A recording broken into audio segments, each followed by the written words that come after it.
Naranasan mo na ba na masaktan?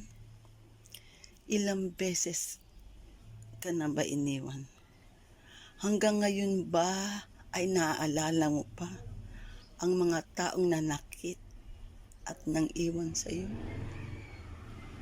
Masakit po talaga ang ikaw ay iwanan. Ngunit hindi po natin pwedeng itanim ito, ang galit at lungkot sa ating mga puso. Matuto po tayong maging makapagkumbaba at magpatawad. At kung hindi na po natin kaya ang sakit, ipasa po natin kay Lord. Lord, tulungan niyo po ako sa nararamdaman kong sakit. Ipinapasa ko na po sa inyo ang nararamdaman kong sakit at hindi ko na po kaya.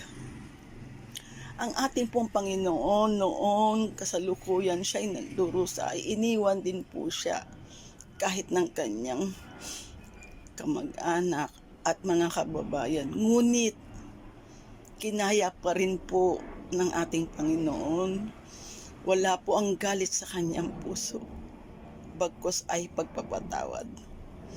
Ipasa po natin sa Panginoon lahat ng sakit na nararamdaman namin. Lord, ibinibigay ko na po sa inyo ang lahat ng galit, sakit, at pait na nararamdaman ko sa puso ko.